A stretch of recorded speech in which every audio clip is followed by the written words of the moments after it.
Hi hello ಎಲ್ಲರಿಗೂ ನಮಸ್ಕಾರ. ನಾನು ನಿಮ್ಮ ಅನಾಮಿಕಾ ಅನು. ಅಭಿವ್ಯಕ್ತಿ ಕಥಾಲೋಕಕ್ಕೆ ಸ್ವಾಗತ. ಇನ್ನು ಯಾರೆಲ್ಲ ಈ ಚಾನಲ್ಗೆ ಸಬ್ಸ್ಕ್ರೈಬ್ ಆಗಿಲ್ಲ, ದಯವಿಟ್ಟು ಸಬ್ಸ್ಕ್ರೈಬ್ ಮಾಡಿಕೊಂಡು ಪ್ರೋತ್ಸಾಹ ನೀಡಿ. ಇಲ್ಲಿ ಪ್ರಸಾರವಾಗುವ ಕಥೆಗಳನ್ನು ಕೇಳಿ ನಿಮಗೆ ಇಷ್ಟವಾದರೆ ಲೈಕ್ ಕೊಟ್ಟು ಕಮೆಂಟ್ ಮಾಡಿ, ಹೆಚ್ಚು ಹೆಚ್ಚು ಶೇರ್ ಮಾಡುವುದರ ಮೂಲಕ ನಮಗೆ ಮತ್ತಷ್ಟು ಪ್ರೋತ್ಸಾಹ ನೀಡೋದನ್ನು ಮರಿಬೇಡಿ. ಸೂತಪುತ್ರ ಕರ್ಣ ಕಥೆಯ 8ನೇ ಅಧ್ಯಾಯವನ್ನು ನೀವೆಲ್ಲರೂ ಕೇಳಿ ಆನಂದಿಸಿದ್ದೀರಾ ಅಂತ ಭಾವಿಸ್ತೇನೆ. ಹಾಗಾದರೆ 9ನೇ ಅಧ್ಯಾಯವನ್ನು ಶುರು ಮಾಡೋಣ. ಕಾಡೊಳಗೆ ಹೋದ ಕರ್ಣ ಸೂಕ್ತ ಜಾಗದಲ್ಲಿ ಹಾವನ್ನು ಬಿಟ್ಟು ಹಿಂದಿರುಗಿದ. ಹಾಡಿ ಇನ್ನೂ ದೂರವಿತ್ತು. ಒಣಗಿದ ಎಲೆಗಳ ಮೇಲೆ ನಡೆಯುವಾಗ ಸರಸರ ಸದ್ದು ಆಗುತ್ತಿತ್ತು. ಅವನಿಗೇನೂ ಭಯವಿಲ್ಲ. ಅವನ ಶಬ್ದಕೋಶದಲ್ಲಿ ಭಯ ಎಂಬ ಪದವೇ ಇರಲಿಲ್ಲ. ಹಾಡಿಯ ದಿಬ್ಬ ಹತ್ತುತ್ತಿರುವಾಗ ಗೌಡರ ಮನೆ ಕಡೆ ನೋಡಿದ. ಮನೆಯ ಮುಂದೆ ಪಂಜುಗಳು ಉರಿಯುತ್ತಿದ್ದವು. ಮನೆಯ ಪಕ್ಕದ ಮಾಡಿಯಲ್ಲಿ ನಿಲ್ಲಿಸಿದ್ದ ಗೌಡರ ಜೀಪು ಕಾಣಲಿಲ್ಲ. ಗೌಡ್ರಿಲ್ವಾ? ಎಲ್ಲೋಗಿರಬಹುದು? ಕುತೂಹಲವಾಯಿತು. ನಿನ್ನೆ ದಿನ ಅಮ್ಮ ಹೇಳಿದ ಮಾತುಗಳು ನೆನಪಾಗಿ ಹೆಜ್ಜೆ ಹಿಂದಿಟ್ಟರೂ ಕುತೂಹಲ ಹತ್ತಿಕ್ಕಲಾರದೆ ಗೌಡರ ಮನೆ ಕಡೆ ನಡೆದ. ಗೌಡರ ಮನೆಯಿಂದ ಜೀಪಿನ ಚಕ್ರ ಹರಿದು ಹೋದ ಕಡೆ ನಡೆದ. ಬೆಳಕಿನ ಕೊರತೆ. ಪಂಜೊಂದನ್ನು ಎತ್ತಿಕೊಳ್ಳುವ ಯೋಚನೆ ಮೂಡಿತು. ಆದರೆ ಕಾವಲಿಗಿದ್ದ ಬೇಟೆ ನಾಯಿಗಳು ಬೊಗಳುತ್ತಿದ್ದವು. ಹೆಚ್ಚು ಜನ ಆ ರಸ್ತೆಯಲ್ಲಿ ಓಡಾಡದೇ ಇದ್ದಿದ್ದರಿಂದ ಮಣ್ಣಿನ ರಸ್ತೆಯಲ್ಲಿ ಗುರುತು ಅಸ್ಪಷ್ಟವಾಗಿ ಇತ್ತು. ಮೋಟಾರು ಈ ರಸ್ತೆಯಲ್ಲಿ ಹೋಗುತ್ತೆ ಅಂದರೆ ಈ ದಾರಿ ಬೇರೆಲ್ಲಿಗೂ ಹೋಗುತ್ತೆ. ಹಗಲೊತ್ತಲ್ಲಿ ಕಾಲ್ನಡಿಗೆಯಲ್ಲಿ ಹೋಗಿ ನೋಡಬೇಕು ಎಂದುಕೊಂಡು ಹಾಡಿಯ ಕಡೆ ಹೆಜ್ಜೆ ಹಾಕಿದ ಕರ್ಣ. ಸಮಯ ಎಷ್ಟಾಗಿತ್ತೆಂದು ಹೇಳಲು ಗಡಿಯಾರ ತಿಳಿದಿರಲಿಲ್ಲ. ಹಗಲಾದರೆ ಸೂರ್ಯನ ಬೆಳಕು ನೋಡಿ ಅಂದಾಜಿಸಿ ಹೇಳಬಹುದಿತ್ತು. ಕತ್ತಲೆಯಲ್ಲಿ ಓಡಾಡುವ ಅಂದಾಜಿದ್ದವನು ಬಂದು ಮನೆಯ ಕದ ತಟ್ಟಿದ. ಕಲ್ಯಾಣಿ ನಿದ್ದೆಗಣ್ಣಿನಲ್ಲಿಯೇ ಎದ್ದು ಬಾಗಿಲು ತೆಗೆದಳು. ಮಗ ಮನೆಗೆ ಬಂದಾಗ ನಿಟ್ಟುಸಿರು ಬಿಟ್ಟಳು. ಎದುರುಕಂಡೇನೆ ಎನ್ನುತ್ತಲೇ ಒಳ ಬಂದವನು, ಕಾಡಿನ ಮಕ್ಕಳು ನಾವು, ನಮಗೇನೂ ಆಗಲ್ಲ ಈ ಕಾಡಲ್ಲಿ ಎಂದು ಮಡಕೆಯಲ್ಲಿದ್ದ ನೀರು ಕುಡಿಯುತ್ತಾ ಹೇಳ್ದ. ಯಾವುದಾದ್ರೂ ಕಾಡು ಪ್ರಾಣಿ ಬಂದಿದ್ರೆ? ಭಯವಿತ್ತು ಅವಳ ಧ್ವನಿಯಲ್ಲಿ. ಅವು ಕಾಡಿನವೇ, ನಾವು ಕಾಡಿನವರೇ, ಅಣ್ತಂದ್ರು ಇದ್ದಂಗೆ ನಾವು. ನಗುತ್ತಾ ಹೊರಗೆ ಚಳಿ ಎನಿಸಿ ಅಮ್ಮನ ಪಕ್ಕವೇ ಚಾಪೆಯಲ್ಲಿ ಕಾಲು ನೀಡಿದ, ಕಂಬಳಿ ಹೊದ್ದುಕೊಳ್ಳುತ್ತಾ. ಕರ್ಣ, ಈಜ್ಲುಗರಿನಾದರೂ ತಗೊಂಡ್ಬಾರೋ, ಚಾಪೆ ಆದರೂ ಹೆಣಿತೀನಿ. ಈ ಚಾಪೆ ಅರ್ಧೋಗಿದೆ. ಹಾಗೆ ಬೆಳಗ್ಗೆ ಗೌಡ್ರು ತಾವ ಕ್ಷಮೆ ಕೇಳಬೇಕು, ನೆನಪಿದ್ಯಾ ಎಂದಳು ಕಲ್ಯಾಣಿ. ಗೌಡ್ರು ಆಡಿಲಿಲ್ಲ ಬಿಡು ಎಂದ ಕಂಬಳಿಯನ್ನು ಇನ್ನಷ್ಟು ಎಳೆದು ಒದ್ದುಕೊಳ್ಳುತ್ತಾ. ನಿಂಗೇನು ಗೊತ್ತು, ಅವರಿಗೆ ಮೈಯಾಗ ಆರಾಮಿಲ್ವಂತೆ. ಗಂಗಿ ಸಂಜೆ ಮುಂದೆ ಬಂದಿದ್ಲು. ಅವ್ವಾರು ನನಗೂ ಮೆಣಸಿನ್ಕಾಯಿ ಕೊಟ್ಟು ಕಳಿಸಿದ್ರು ಎಂದಳು ಕಲ್ಯಾಣಿ. ಬೈಬೇಡ, ಈಗ ಕಾಡಿಂದ ಬರುವಾಗ ದಿಬ್ಬ ಹತ್ತುದ್ನಾ, ಗೌಡ್ರು ಮನೆ ಮುಂದೆ ಪಂಜುರಿತಿತ್ತು. ಆದರೆ ಪಕ್ಕದ ಮಾಡ್ಗೋಡೆಯಲ್ಲಿ ನಿಲ್ಲಿಸ್ತಾರಲ್ಲ ಮೋಟ್ರು ಗಾಡಿ, ಅದಿರಲಿಲ್ಲ. ನೀನೇ ಹೇಳವ್ವ, ಅದನ್ನ ಓಡಿಸೋದು ಗೌಡ್ರಷ್ಟೇ ಅಲ್ವಾ? ಅವ್ರು ಹಾಡಿಲಿಲ್ಲ ಅನಿಸುತ್ತೆ. ಆದರೆ ಜ್ವರ ಬಂದದೆ ಅಂತ ಯಾಕೆ ಸುಳ್ಳು ಹೇಳಿದ್ರು ಎಂದು ಕೇಳಿದ ಕರ್ಣ. ನೋಡ್ಕರ್ಣ, ಹುಲಿ ಹುತ್ತಕ್ಕೆ ಕೈ ಹಾಕೋ ಕೆಲಸ ಮಾಡಬೇಡ. ಏಟ್ಕಿತ ಹೇಳ್ಬೇಕು ನಿನಗೆ ಎಂದಳು ಕಲ್ಯಾಣಿ. ಮಗ ಗೌಡರ ಬಗ್ಗೆ ತನಿಖೆ ಮಾಡಲು ಹೋಗಿ ಏನಾದರೂ ಅನಾಹುತವನ್ನು ಮೈಮೇಲೆ ಎಳೆದುಕೊಂಡರೆ ಎಂದು. ಹುಲಿ ಹುತ್ತದಲ್ಲಿರಲ್ಲ, ಹುತ್ತದಲ್ಲಿರೋದು ಹಾವು. ಎಷ್ಟು ಹಾವುಗಳನ್ನು ಹಿಡ್ದಿಲ್ಲ. ಹಾವಾಡಿಸೋ ಹಾವಾಡಿಗ ನಾನು, ಗೊತ್ತಿಲ್ವೇ ನಿನಗೆ ಎಂದ ಕರ್ಣ. ಪಕ್ಕದಲ್ಲಿ ಮಲಗಿದ್ದ ಮಗನ ಬೆನ್ನಿಗೆ ಗುದ್ದಿ, ತೆಪ್ಪಗೆ ಮಲ್ಕ, ಈಗ ಇನ್ನೊಂದು ಸರ್ತಿ ಕೆಲಸ ಇಲ್ಲದಾಗ ಗೌಡ್ರ ಮನೆ ಕಡೆ ಹೋಗು, ನಿನ್ನ ಕಾಲು ಮುರಿದು ಮೂಲೆಯಲ್ಲಿ ಕೂರಿಸ್ತೀನಿ ಎಂದಳು ಕಲ್ಯಾಣಿ. ಕರ್ಣ ಆಗಲೇ ನಿದ್ರೆಗೆ ಜಾರಿದ್ದ. ಹೆಸರಿಗೆ ಕರ್ಣನಾಗಿದ್ದವನು ನಿದ್ದೆಯ ವಿಷಯದಲ್ಲಿ ಕುಂಭಕರ್ಣನೇ ಸರಿ. ಮಲಗಿದ ಕೂಡಲೇ ನಿದ್ದೆ ಬರ್ತಿತ್ತು. ಆದರೆ ಕಲ್ಯಾಣಿಯ ಮೇಲೆ ನಿದ್ರಾದೇವಿ ಮುನಿಸಿಕೊಂಡು ವರ್ಷಗಳೇ ಕಳೆದಿದ್ವು. ಇಡೀ ರಾತ್ರಿ ಚಿಂತಿಸುತ್ತಾ ನಿದ್ರೆ ಬರದೆ ಅತ್ತಿತ್ತ ಹೊರಳಾಡುತ್ತಿದ್ದಳು.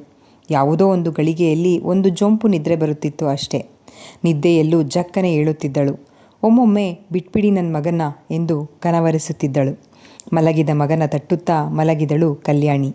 ಅವನೆಷ್ಟೇ ದೊಡ್ಡವನಾದರೂ ಅವಳಿಗೆ ಅವನಿನ್ನೂ ಕೂಸು.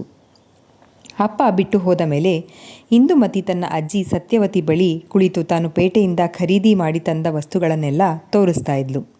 ವನಗೌರಿಯಂತಿರುವ ಮೊಮ್ಮಗಳು ಏನೇ ಉಟ್ಟರೂ ತೊಟ್ಟರೂ ಚಂದವೇ. ಕೃಷ್ಣವೇಣಿಯ ಅಣ್ಣ ಭಾಸ್ಕರ, ಹೆಂಡತಿ ಭಾಗ್ಯವತಿಗೆ ಮಕ್ಕಳಿಲ್ಲದಿದ್ದರಿಂದ ಇಂದುಮತಿ ಶ್ರೀನಿವಾಸನನ್ನು ಸ್ವಂತ ಮಕ್ಕಳಂತೆ ನೋಡ್ಕೊಳ್ತಾ ಇದ್ರು.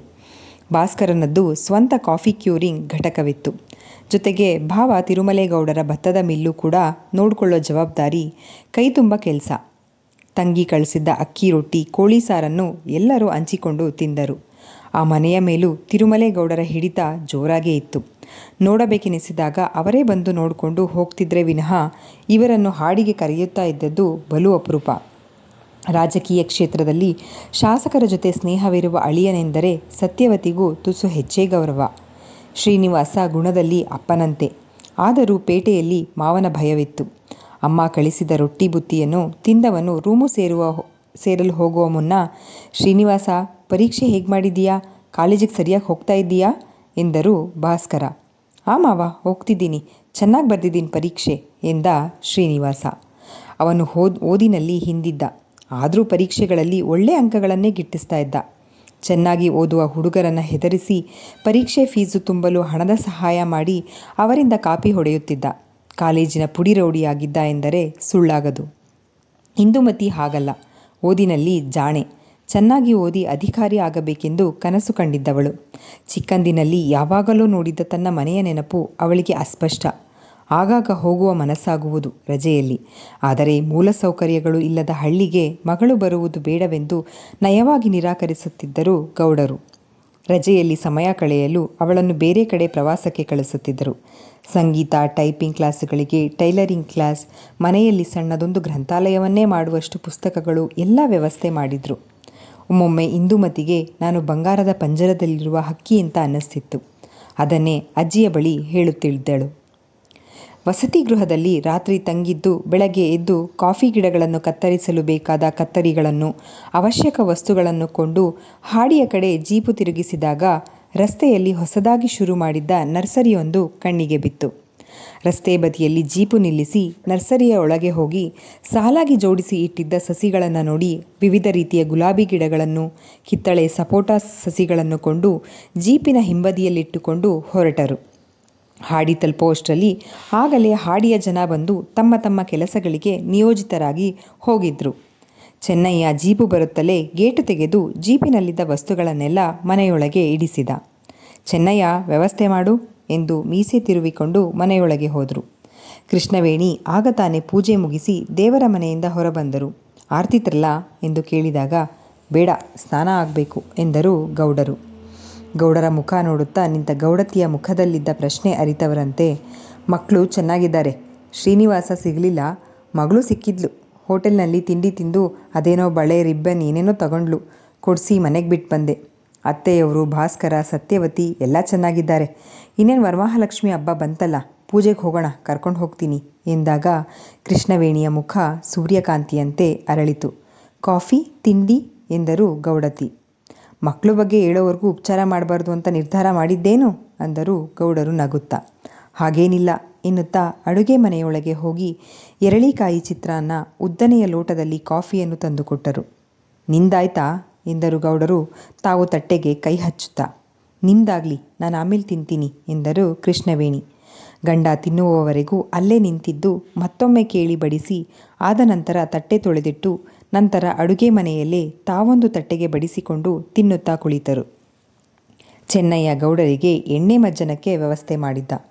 ಹೊರಗಿನಿಂದ ಹಾಡಿಯಲ್ಲಿ ಇಟ್ಟುಕೊಂಡಿದ್ದ ಕೆಲಸವನ್ನು ಗೌಡರ ದೇಹಕ್ಕೆ ಎಣ್ಣೆ ಹಚ್ಚಿ ಅಂಗಮರ್ತನ ಬಾಡಿಗೆ ಆಯಿಲ್ ಮಸಾಜ್ ಮಾಡುವುದು ಮಾಡಿ ಹಂಡೆಯಲ್ಲಿ ಕಾದಿದ ಬಿಸಿ ನೀರು ಹಾಕಿ ಸ್ನಾನ ಮಾಡಿಸಿದ.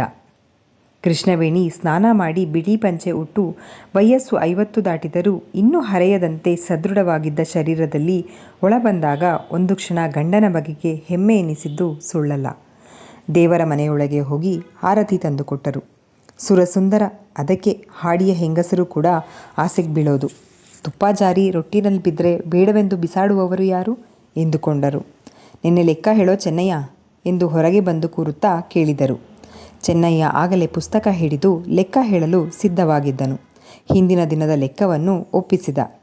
ಎಲ್ಲ ಲೆಕ್ಕ ಸರಿಯಾಗಿದೆಯೇನೋ ಮತ್ತೊಮ್ಮೆ ಗೌಡರು ಕೇಳಿದಾಗ, ಯಾವ ಲೆಕ್ಕ ತಪ್ಪಿದ್ದೇನೆ, ಮರ್ತಿದ್ದೇನೆ ಎಂದು ನೆನಪು ಮಾಡಿಕೊಂಡು ನೆನಪಾಗ್ತಿಲ್ಲ ಎಂದ ಚೆನ್ನಯ್ಯ ತೊದಲುತ್ತಾ. ಕಲ್ಯಾಣಿಗೆ 1 ವಾರ ಕೆಲಸ ಇಲ್ಲ ಅಲ್ವಾ? ಜೀವನ ಹೆಂಗೆ ನಡೀತಿದೆ? ಅವಳ ಮಗ ಆ ದುರಹಂಕಾರಿ ಕರ್ಣ ಬಂದು ಕ್ಷಮೆ ಕೇಳ್ತಾನೆ ಅಂತ ಹೇಳಿದ್ರಲ್ಲ, ಹಾಡಿ ಜನ ಕರ್ಕೊಂಡು ಬಂದಿದ್ರಾ? ಇಲ್ಲ ಅಲ್ವಾ? ಮತ್ತೆಂಗೆ ನೆನ್ನೆ ಕೂಲಿ ಕೊಟ್ರಿ ಅಬ್ಬರಿಸಿ ಕೇಳಿದಾಗ ಅಲ್ಲಿಯೇ ಇದ್ದ ಕಂಬವೊಂದನ್ನು ಒರಗಿದ ಚೆನ್ನಯ್ಯ, ಒಡಿಯಾ, ನೀವಿರಲಿಲ್ವಲ್ಲ, ನಿಮಗೆ ಜ್ವರ ಬಂದಿದೆ ಅಂತ ಹೇಳಿದ್ದು. ಅವನೇನಾದರೂ ಬಂದು ನೀವಿಲ್ಲ ಅಂತ ಗೊತ್ತಾದರೆ ಅನರ್ಥ ಆಗೋಗುತ್ತೆ ಅಂತ ಕರೀಲಿಲ್ಲ ಸಂಸಿ. ಒಡಿಯ ಆಡಿಲಿ ಬಿದ್ದಿರ್ತಾನೆ, ನಾನೇ ಹೋಗಿ ಕರ್ಕೊಂಡು ಬರ್ತೀನಿ ಎಂದ ಚೆನ್ನಯ್ಯ. ವಿದ್ಯಾವಂತ ಶಕ್ತಿಗಿಂತ ಯುಕ್ತಿ ಮೇಲು ಎಂಬುದನ್ನು ಬಾಯಿಪಾಠ ಮಾಡಿಕೊಂಡಿದ್ದವನು. ಹೋಗಿ ಕರ್ಕೊಂಡು ಬಾ ಎನ್ನುವಂತೆ ಕೈ ಸನ್ನೆ ಮಾಡಿದರು ಗೌಡರು. ಲೆಕ್ಕದ ಪುಸ್ತಕವನ್ನು ಅಲ್ಲಿಯೇ ಇಟ್ಟು ಚೆನ್ನಯ್ಯ ಓಡು ನಡಿಗೆಯಲ್ಲಿ ಹಾಡಿಯ ಕಡೆ ಹೆಜ್ಜೆ ಹಾಕಿದ. ಗೌಡ್ರು ತಕ್ಕಿ ಬಂದು ಕ್ಷಮೆ ಕೇಳು ಅಂದರೆ ಕರ್ಣ ಏನು ಮಾಡ್ತಾನೋ, ಕರ್ಕೊಂಡು ಬರಲಿಲ್ಲ ಅಂದರೆ ಗೌಡ್ರು ಬಿಡಲ್ಲ, ಕರೆದ್ರೆ ಕರ್ಣ ಬರಲ್ಲ, ಅಡ್ಕತ್ರಿಲಿ ಸಿಕ್ಬಿದ್ದಿದ್ದೀನಿ ನಾನು ಎಂದು ಹೇಳಿಕೊಳ್ಳುತ್ತಲೇ ಏದುಸಿರು ಬಿಡುತ್ತಾ ದಿಬ್ಬವನ್ನು ಹತ್ತಿ ಇಳಿದು ಹಾಡಿ ತಲುಪಿ ಕಲ್ಯಾಣಿಯ ಮನೆ ಮುಂದೆ ನಿಂತಿದ್ದ. ಕರ್ಣ ಬಾಕಿ ಉಳಿದ ಬಿದಿರು ಕತ್ತರಿಸಲು ಮಚ್ಚು ಹಿಡಿದುಕೊಂಡು ಮನೆಯಿಂದ ಹೊರಗೆ ಬಂದರೆ ಅಂಗಳದಲ್ಲಿ ನಿಂತಿದ್ದ ಚೆನ್ನಯ್ಯ ಉಗುಳು ನುಂಗಿ ಕರ್ಣ ಆರಾಮಿದೆಯೇನು ಎಂದ ದೇಶಾವಾರಿ ನಗು ಬೀರುತ್ತಾ. ಇಲ್ಲಿಗೆ ಈ ಸಂಚಿಕೆ ಮುಕ್ತಾಯವಾಯಿತು. ಈ ಸಂಚಿಕೆ ನಿಮ್ಮೆಲ್ಲರಿಗೂ ಇಷ್ಟವಾಗಿದೆ ಅಂತ ಭಾವಿಸ್ತೇನೆ. ದಯವಿಟ್ಟು ನಿಮ್ಮ ಅನಿಸಿಕೆ ಅಭಿಪ್ರಾಯಗಳನ್ನು ಕಮೆಂಟ್ ಸೆಕ್ಷನಲ್ಲಿ ಹಂಚ್ಕೊಳ್ಳೋದನ್ನು ಮರಿಬೇಡಿ. ಧನ್ಯವಾದಗಳು.